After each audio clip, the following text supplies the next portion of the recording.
ايه رأيك في المسلسل التلفزيوني محمد رسول الله؟ جميل. أليس لك عليه مآخذ؟ ليا. ايه هي؟ لكن امام. لا قولها لي. بلاش ليه هي برضه لا، استخدام النساء والتزوير في بعض المواقف التاريخيه وما شابه هذا. انتظرني يعني انتظرني. اتفضل. في هذا المسلسل الديني العظيم الذي راجعه الأزهر الشريف، عندما كنا نتعرض للكفار كنا بنروح لهم في الحانات بتاعتهم وهم بيشربوا الخمر، ومع هذا ظهرت الخمر، وكان لا يمكن ألا تظهر الخمر لأن هي نوع من أنواع الفساد، واحنا عارفين ان في رسول قادم بما هو أفضل وما هو أحسن، فكان لازم نشوف السيء. جرى ايه الفرق اللي حصل؟ الخمرة هناك اياميهم كانت بتتشرب في ابريق، دلوقتي بتتشرب في كاس. يبقى اذا حتى اظهر الحسن لابد ان اظهر السيء، عشان ابن حضرتك اللي حضرتك عمال تقول لي مش عاوز يشوف، لابد ان يشاهد ويعي ما هو ضار وما هو نافع. اختلف. انتظرني اختلف. انتظرني. اتفضل. فبما انك قبلت بوجود الخمر في الاعمال الاسلاميه، لم اقبلها. انا قبلتها، الاستاذ موجود. انت قلت لي المسلسل الجميل لكن فيه مآخذ، فسألتني على المآخذ. ما قلتها لكش. يعني كان ممكن المسلسل ده ان انا ما اطلعش الافعال الرديئه والسيئه التي يمارسها القرآن. الكفار. استغفر الله العظيم. الكفار. طيب كيف تصل الرسالة؟ هنا يكون الإبداع. هذه الرسالة دي شغلك أو القضية دي. عندما نسأل عن مضمون الرسالة، كيف يعرض الفن دون هذه الأشياء؟ ده السؤال الصعب اللي يخليك تسمو فورا إلى الله سبحانه وتعالى حقيقي، وتصبح مجاهد في سبيل الله حقيقي يا أستاذ وحيد. إن كيف تتغلب على التقنيات هذه وعلى الحاجة الملحة للخمرة. كيف يا مولانا عندك الإضاءة، عندك الإضاءة، عندك الديكور، عندك النص، عندك النص، عندك السيناريو.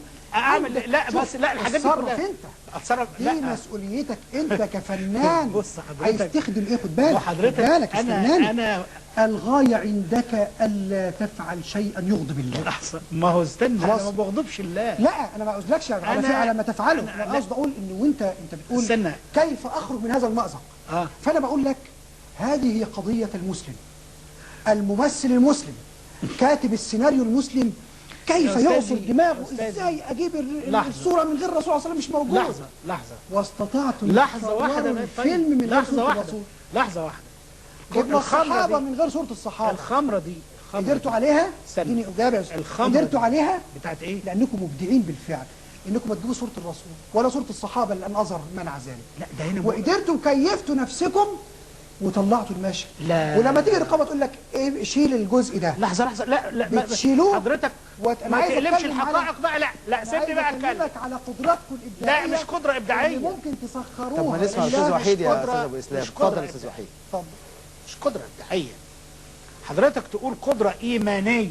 الله يا استاذ وحيد. نعم. كويس. الله يكرمك. احنا ما طلعناش صور الرسول او الفن ده كويس، ما يقدرش يطلع صوره الرسول او صور الصحابة لسبب بسيط جدا، ان هذه الشخصيات لها جلالها، لها احترامها، لها قدسيتها. فقدرت تصنع حوار. امتنعت تصنع حوار يستغني عنه. لا يستغني عن صورتهم. استناني لحظة.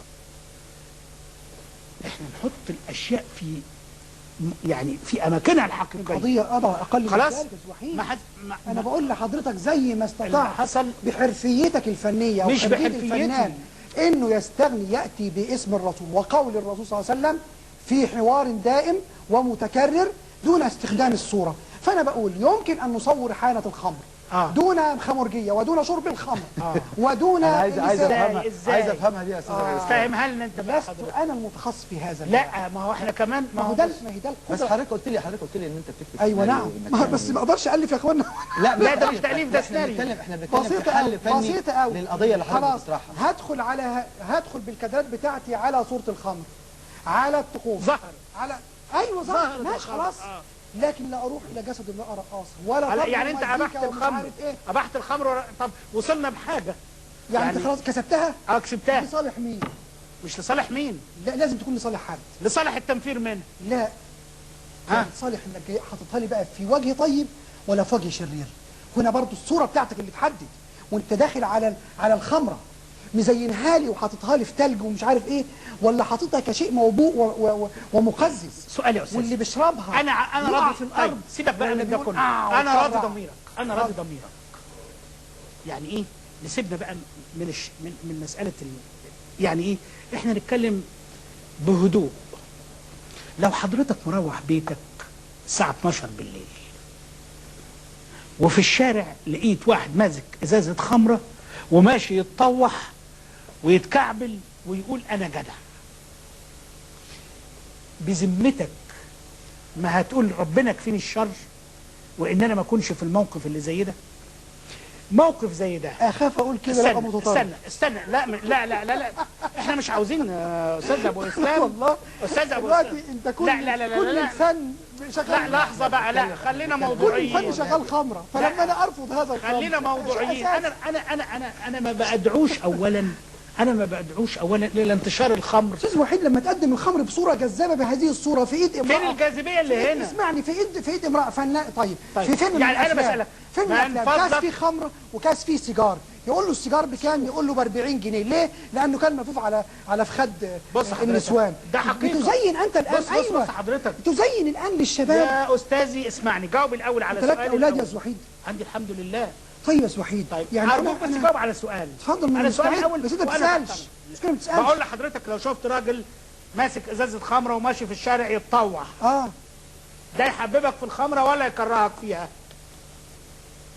بس جاوبني. والله لو بالصوره اللي انت بتصورها لي هيكرهني فيها، لان شايف قدام الحمد لله يبقى انا عملت خدمه. ده انت طيب بقول لك انت بتقدمها لي في صوره مزينه، انت بتقدمها لي هدايا. لما يدخل واحد على عادل امام وفي اول لقطه في الفيلم يهديه ازازه، الهديه دي اسمعني بقى، الهديه يا استاذ، في حد بيهدي للتاني شوكه؟ يا استاذ في حد بيهدي للتاني سم؟ خليك معايا. الهديه تبقى ايه؟ طب خليك معايا. انت عندما تقدم الخمر، مش انت، السينما المصريه عندما تقدم الخمر، حتى القاعه اللي فيها الخمر قاعه ممتعه بيني وبينك. ممتعه. طيب. في شكلها ورسمها والمسرح بتاعها والنسوان العرايل اللي عليها والنسوان الخدامين على اللي بيشربوا. طب ماشي فانت ماشي. تقدم مكان انا معاك يخلي الناس كلها يسلوا عابها ان تروح تشوف المكان. لحظه بقى علي، لحظه واحده. في احيانا بيقدموا غرز المخدرات وبتبقى شكلها مزري جدا. برضه تعرف لما بيقدموها دي المشكله، بيبقى شكلها مزري جدا. انت عاوز بس مزري.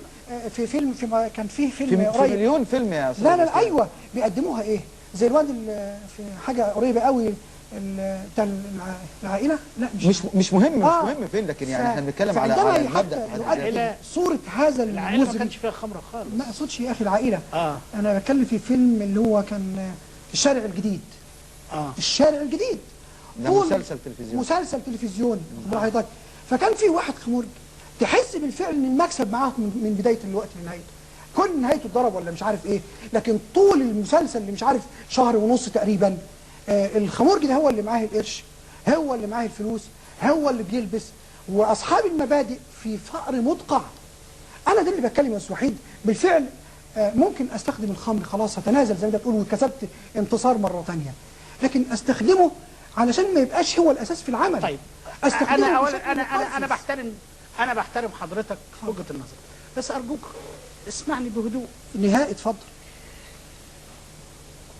راجل محترم زي حضرتك كده، لو انا جيت اديك هديه وشايف وقارك ده وهذه اللحيه وهذا ده، هقدم لك مصحف صح؟